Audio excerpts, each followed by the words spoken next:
Hello and welcome to another episode of MOPO where we discuss matters of personal opinion. It's all MOPO. Today we're going to be talking about Gotham Season 3 Episode 8. Pretty interesting episode.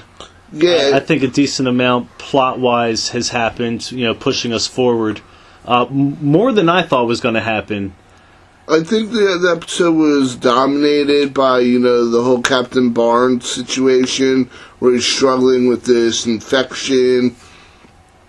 But there were also two kind of love triangle storylines. The more interesting one being this whole Oswald, Isabel, and Edward Nygma thing.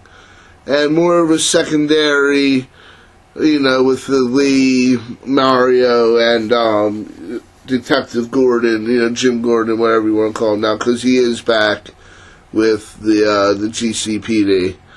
Yeah, officially this episode. But I think we want to cover the whole Isabel, Oswald, Nygma thing, Riddler and Penguin. But, because obviously the Penguin, has this infatuation. I think he really thinks he's in love with, the Riddler and Edward Nygma. And, Nygma's found this woman who, I think he knows he reminds her, or she reminds him of, the former, Miss he Kringle. Definitely does. So it's not like he's ignorant of the fact. No, but it's once she puts those glasses on that he freaks out because it's too similar. Yeah. That's when I think it really clicks in his brain. Oh my god, this might be like her.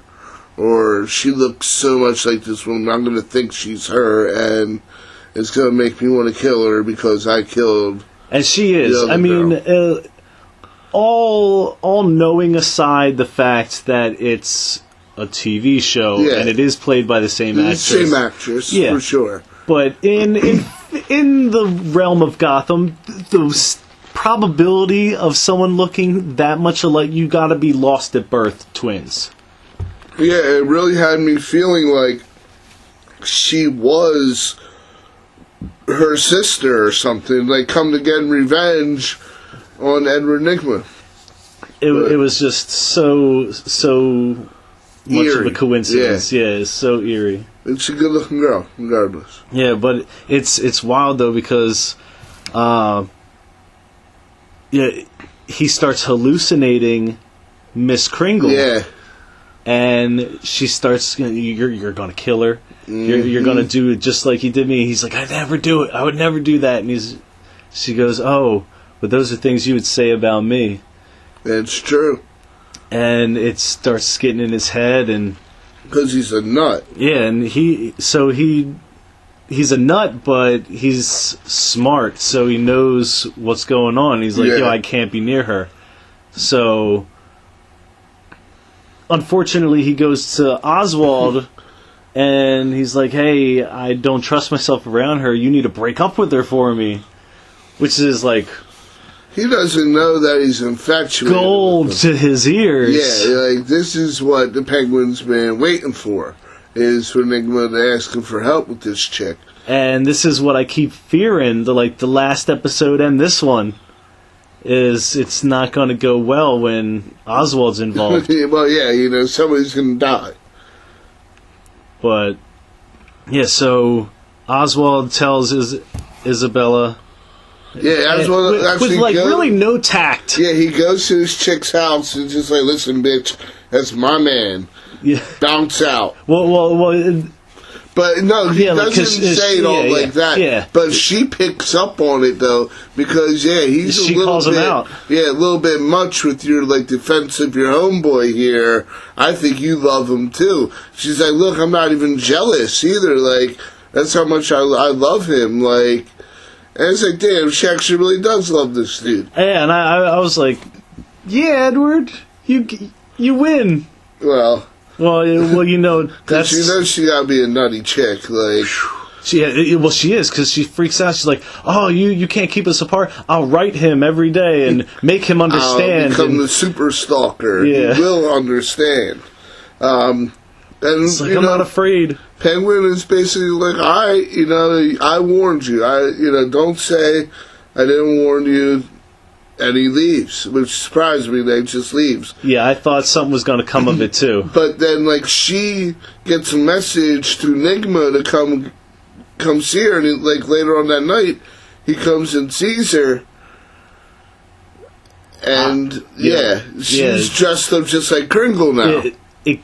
She dyes the hair. She's like, I was rummaging through some old newspapers and photos, and I found out her hair color, and I dyed it. And, she put the glasses back on. Spitting image. And at first he's, like, going to try to choke her, and she's, like, she puts his hand on her throat. And he helps but it's her, like he didn't have to squeeze, but he starts squeezing. She helps him work through, all that mental block or, whatever. Work through. Like, she basically, with her last breath, is, Edward! Yeah, and he's like, okay. I love you. He's going to choke her out, for real. But they presumably, knock the crazy boots or whatever. Yeah, because she goes, glasses on or off. And he says, leave them on. Definitely on or something like that. And he goes back home. And he tells Oswald, everything's, like, good. Everything's all hunky-dory. She's going to go to her little, like, conference or whatever, because why not be able to go do your own thing or whatever? Like, you're not worried that you're going to, like, cheat on me or whatever. Yeah. Like, we're in love. But Oswald must have known before Edward said anything to him, because in comes this henchman, and he's like, deed is done. And they cut the poor girl's brakes. She got her brakes cut. She's all, like, driving down the road, hunky-dory, train coming. She's approaching train tracks, and she says, it's funny, though, because it's comical. She's 5 foot away from the train tracks before she starts yelling for help. I was thinking she was going to steer the car into, like, a wall or something. Like not a wall head on, but, like, a wall, like, starts dragging, scraping the side, cause some friction. Like, do something. But no, she just went, and they allude to her getting smashed by the train. Yeah, and there's no confirmation, but as this happening, like, Oswald is, like, drinking a champagne or whatever, relaxing. And her last words are, "Oh dear." Oh dear. Almost just like how he said it. Like, no, like... Oh dear. Like, nothing like that. Like, I forgot my brakes were cut. I should have got those fixed. That's on me. Trap. Oh dear. And, which is what leads me to believe is she really dead? Because we do hear a crash, but he says it was violent enough. I say it didn't sound nearly as menacing for it to be like a death, I mean, unless her car was made out of tinfoil and paper mache and maybe some stainless steel frying pan, I'm not going to say either way. I think she's dead, but I mean... Who knows? It's Gotham. They brought everybody back, so... Yeah, we have no idea what's going on. But it's safe to say she's probably dead. And then, unfortunately, I really wish she wasn't. Like, you kind of got this thing going on with, like, Gordon being back in the police department. And, like, Lee didn't tell Mario right away. And she's going to tell him, like, the day of. Like, she's getting ready to go to work.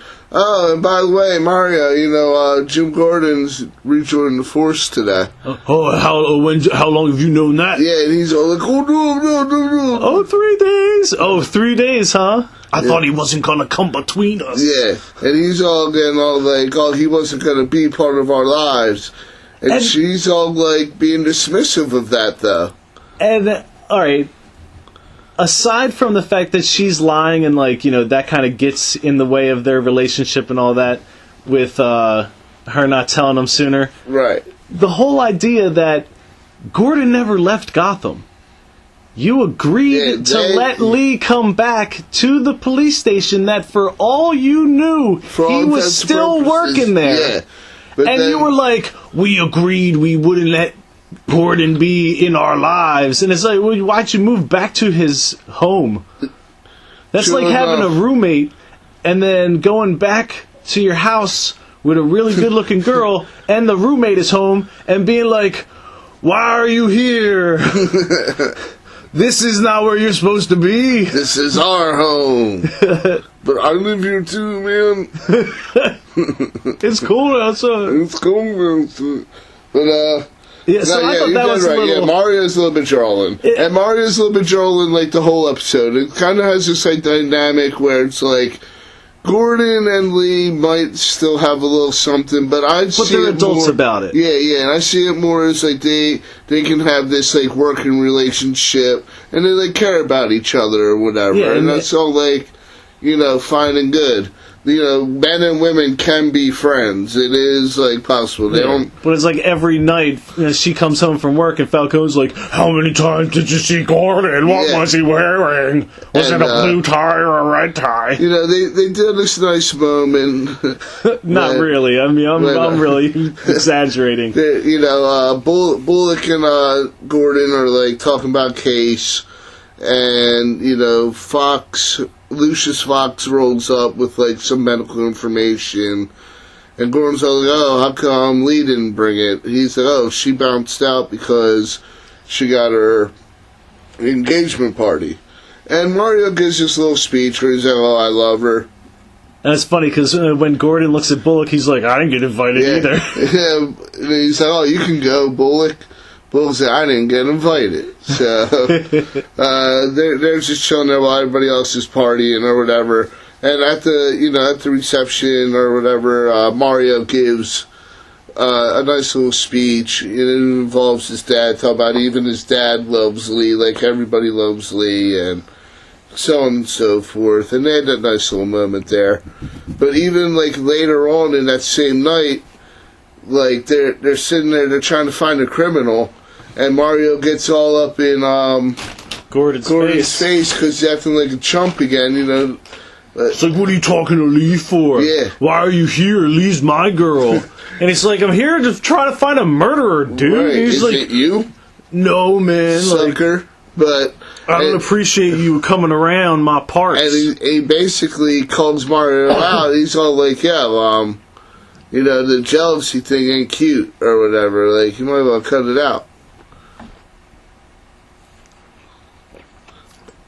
Yeah, because Mario's all like, Lee's my girl. He references when Gordon told him, if you do anything to hurt her, he'll hurt him. Right. And he goes, well, same goes for you now. I'll do anything to keep her, you know. And, you know, I'm not going to let you stand in our way or whatever. And he's like, yeah, you want some advice on keeping her? You know, drop the jealousy. It's weak. Yeah. And then he just kind of walks off, and he's all like, Gordon! And then he turns around, and Falcone just, boop! Right in the jaw. And he doesn't go down, but he does kind of like that, I'm stretching down. and touching my right toe. Right, I'm stretching and touching my left toe. Right, he kind of leans with it. Yeah, and then he comes back up, and he just gets right in his face, and he's like, I'll give you that one for free for Lee. Or because of Lee, you get that one for free. Because of Lee, you get that one for free. Yeah, all of a sudden he becomes a rhyme master. That's a Dr. Seuss shit. But so that was fun. Gordon held his own. Right. So, I mean, we'll kind of, I guess, leave. And now we have like the biggest. Oh, and can I tell you the most excited? I was on the edge of my seat more than a couple times. Like, oh, I can't wait. Let this scene be what I think it's going to be. It's going to be the greatest. And I just kept getting let down until the end. About the Killer Commish? The Killer Commish! Right. The Killer Commish. We're going to make the streets. We're going to make our own, like, side comic where, like, the Commish, like, and they keep calling him the Commish, even though he's the captain. He's Captain Barnes. But Captain Barnes, he's going to, like, go off on his own and be, like, this vigilante where he's going to, like, you know, basically be the Killer Commish, go around and kill other we call villains. him the Killer Commish, but I think he may start going by the Law. Maybe the Law? I am the Law.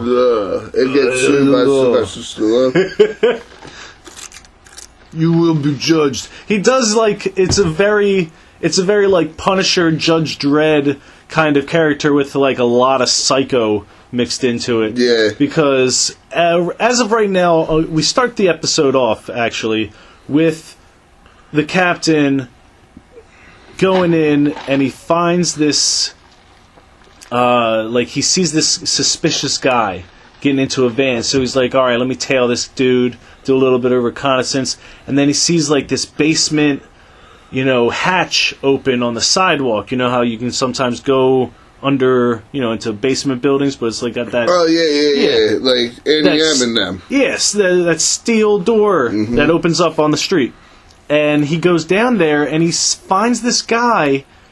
He's cutting up a body in a tub and he's dissolving it in acid. And, Which I didn't know at first. Until like a couple of minutes, or a minute or so into the scene, and the commish rolls up to the bathtub, and you see like this half cut up body, and I was like, oh, yeah. okay. As soon as I saw that initial scene, I was like, oh, I know exactly what's going on here. Those are the acid drums. Right. I see a tub, and there's body parts in there. Like the look on his face when he sees that, he's just like, oh, this dude, like. And the dude's all trying to, like, barter with him and stuff. Like, look, man. I'm just a cleaner. I'm just a dude. I just got hired. I'm not really I didn't really kill this dude. Like, and he's like, oh, you didn't really kill him. You're just the guy who cut him up. You're just the guy who boiled him in acid. You're just the guy who made him disappear. Yeah, exactly. You're just the guy who made him unrecognizable and unidentifiable. Good job. Yeah. And he basically... And he tells him, like, yo, the Toad hired me. Yeah, he gets the guy to tell him, spill his guts, basically. Spill the beans about, give up the tapes and such about who hired him and who's the real dude or whatever. And I believe... Yeah. He just is like, yeah, the guy's like, you're a cop. And he's like, yeah... I am a cop, and any other day, this would be eating at me. But you know what? I'm just letting it happen today. Right. And he proceeds to, rip this dude's head off. Well, no. All we see is, the start of him... No, but later on in the episode, they show the guy's Yeah, neck. but we don't see him ripping the head off. It's just we think he's getting beat up or something. We don't find out that his head gets ripped off until later when Gordon and Bullock find the body, and it's hung up on chains from the ceiling, and they find the head. He really took his aggression out on this dude. Holy moly! He left it in worse shape than that guy who was cutting up body parts left it in. Well, yeah, of course, because that dude was going to completely clean that shit anyway. Oh, okay, bad example. Yeah, but I'm saying, that was his job. He's called the cleaner. You can't compare. He's gonna be clean about it. No, but yeah, he left this place messy, blood on the walls, He ruined the cleaner's reputation. It was a little absurd. So they think this is rival. They think this is maybe tying up loose ends of a job that he was hired for. They're way off track because there's no way they're thinking, okay, the police captain, no way, or whatever is doing this. So at that point, don't Bullock and no, he ends up Gordon come into the office and oh, we caught this case, and he's all oh, I'm going to take point on this. Oh, no, he talks to, Tetch first. That's right after that. Right. And he's, trying to get more info. Yeah, and Tetch is really playing with him bad at this point. Because he knows. He's if you're coming to me, you're definitely lost. And he's we don't know if he's being legit with the commish, or he's just playing with him. He's just nursery rhyming his ass off. Okay, I'm going to implant these little, things into your psyche, and now all this is going to start happening. Yeah, because he talks about, did the voices start? And he's like, what do you mean the voices? And there was no really reports of how exactly this affects you. I don't remember there being any voices, but when he said voices, it was almost as though Tetch was hypnotizing him a little bit. Mm-hmm. And that's what, he was saying about implanting the idea, okay, maybe he should be hearing voices to kind of, elevate his condition Right. in a, I guess, pathological direction. I don't think I used that word correctly. Right now, but anyway, yeah, he's trying to accelerate these, or implant an idea and see what happens. Because it's working, basically. It is not helping at all. That's when he calls him in and he's like, "All right, I'm taking point on this case." Bullock's like, "For sure." You know what you got to do. And Gordon's like, but Captain, wait. And Bullock's looking at Gordon like, come on. Yeah, he's like, nah, man, because, Gordon's real police. And he wants, do it legit. But, Captain Barnes, all Gordon don't know. He got personal... Yeah, he doesn't know. And then he even calls Bullock out, being like, "Oh, and this doesn't mean it's a vacation for you. Yeah. I'm just taking lead. You're still working it. Now go give me evidence." Right. And, sending him out on a wild goose chase for himself. So he can go finish the job himself. Yeah, because then later he goes and finds Toad. Yeah, that Toad dude basically does almost the same thing. Almost. To, the dude all but kill him. He rolls up in a bar, first of all, straight... Filled with witnesses, vigilante style, right. Just, plain business suit, I'm the commish, I'm rolling in, who's Toad, where's Toad at? And, 3 dudes try to beat him up, and he beats up all 3 of them. Done. Throws the Toad up against the pool table, get busted beer bottle that they busted over his head. And he takes the jagged piece, and he's gonna slit his mouth open. And he's the whole time he's interrogating him, his cheek is just getting bloodier and bloodier. He's jabbing him in the cheek with this. It's talk through the pain, right? But Dude Man's all tough because he's not even screaming. He's just like, he's just I'll tell you what you want now. I'll have a groovy skull now. But, right? It's like, how'd you get that? It was a beer bottle and a cop. It was a captain. And, but this time he doesn't actually kill the dude. Yeah, he's trying to actually, maintain his shit. And Dude Man basically gives up the tapes on this plastic surgeon, who I guess makes money, stealing the faces off dead people or something, or he gives people new identities when they, commit, major crimes. Which I guess is good money or whatever, good racket, but he got caught up by the wrong cop this time. Yeah, and it was when he was, the thing that snapped him out with Toad was he used the whole, but you're a cop, just like the cleaner did, but then it snapped him out there. Right. And unfortunately, alright, so he saves this girl, right? He ends up, he takes Toad. I think he leaves him in the trunk or something of his car. Which, by the way, we never find out what happens to him. He ends up in the trunk of his car, and then for all intents and purposes, that's where he still is as far as the end of this episode. Now that I'm thinking about it, we really don't see him again. Unless I missed it, because I doubt ADD it. and all.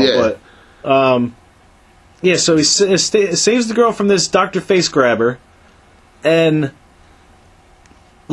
he's gonna bring him in, but then he's just like, no, and that's when I started getting excited. I'm like, Killer Commish! Yeah, but really thought this is gonna be, I thought this was gonna be it, and he starts beating the crap out of him and tossing him around, and the guy starts mouthing off, and he's got the gun there, and he's just like, I want my lawyer.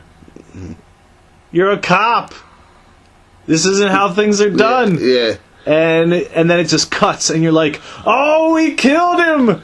Man. He walks in. He walks into the GCPD with the guy, all book him. Which is when he should have been bringing Toad in, too. Right. And I didn't see Toad. Right. Toad was nowhere to be found. But, tell you what, man, this guy is literally out. Just a couple hours later. Oh yeah, this dude's connected. He got everybody. Some judge calls up, the police station, telling them, let my boy out. He's gonna let him out. What was it? The captain. They had this little moment between the captain and Gordon where it's you ever feel like you won the battle, but you lost the war. You're gonna lose the war. And he's like, Captain, war is one battle at a time. Right. And that's kind of where the irony, I guess, would be, because literally right there, it's Captain goes to kind of... He's getting ready to turn himself in, I think. Like, he's getting ready to confess. Maybe he might just... I thought he was going to kill himself for a second, but then I was like, no, he was just putting everything down on the table. Unless he was figuring,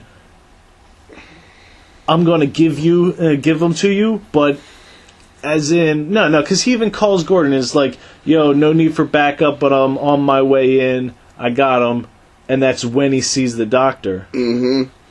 So... Oh, right. Yeah. He sees his doctor. And then all of a sudden the voice is guilty. Free. Which started when he first saw the doctor. Yeah. But after he arrested him, he sees him free. Hours later! At the engagement party. And he freaks out. He loses his damn mind. Yeah. He follows this guy into the bathroom, and the doctor's all like, oh, hey, what's going on? Oh, don't hurt me. Yeah. And he just, boom, head straight to the sink. And he's like, oh, did I hit your face? Oh, how many more of those do you need? Yeah. And I'm surprised you could feel that through your face, or your fake face, if that's even your real face, or whatever. But he, it's funny because he played the thing, and that's what I was thinking of. As they did, he slams this dude through the wall like Ben Grimm or whatever. Yeah, he's choking him out and just and then straight through this wall. I didn't realize how high up they were. Yeah, they're 40, 50 feet. He drops, probably 4 or 5 stories. Yeah, onto the car, but didn't die immediately. Right, I was surprised at that too. Dude, the back, your chest or your ribs would be halfway out, they'd be poking out of your body, man. You'd be done. But it's funny, because when I saw that, I was like, he's probably not dead. And then I'm like, no, how could he possibly be alive? Yeah. And then, walks Gordon. Actually, we kind of miss, right before he throws him through the wall, he starts talking about, it's like, I am the law, the judge, the jury, the executioner. Right. That's why we're but so what does that mean, though? Yeah, does that mean he's going to become a character? Yeah, is he the law? Are we missing somebody? Should we go Google Captain Barnes? And that's something I actually like about this that I was talking to you about earlier, where even though it's a Batman show and it's a Gotham show and we don't have Batman, we still have those elements of vigilantism. Right. With Gordon and the Azrael. And, right. Now the law, presumably. Well, we'll call him the commish. The killer commish. The killer commish. For right now. Yeah, hashtag killer commish. Get that shit trending. What you think about this episode? The captain says to Gordon, we're going to make a difference, you and I. Right. He said maybe not today. Maybe not today, maybe not tomorrow, but, you and I are going to make a difference. And, Gordon's like, yes, sir. Right. And kind of rolls out. And that's when he kind of happens upon the body of the doctor, which is, we're like, this dude's still alive? And he's all, kind of mumbling blood a bit. And he's like, who did this to you? And he goes, Barnes. And I was like, he wants to read books, Barnes and Noble? But no, Captain Barnes. So, who knows what's going to happen now? Is Gordon going to end up... Is Gordon going to end up, turning in Captain Barnes? Right, because, he's at least going to have to confront him. Or do you think he's going to hold off and try to see if he can't find anything out for himself. Well, it depends on if he believes he did that to the doctor. If he actually takes him on his believes, word. okay. Well, I mean, a fair point, but it's not going to be falling on deaf ears. He's not going to go, "Oh, ravings of a crazy doctor murderer guy." You know, enough. He's not just going to be like, "All right, no need to pursue this any farther." But that is where the episode ends. So, curious to see where this goes. If they're going to kind of pick it up right where this one left off, or maybe the next day in the office, and you kind of got a Gordon, Captain stare off like, "I know what you did, but do you know I know what you did?" But yeah, I mean, what do you guys think? Which love triangle were you most enthusiastic about? Let us know in the comments. Like, share, subscribe, and remember, it's all a matter of personal opinion. It's all MOPO.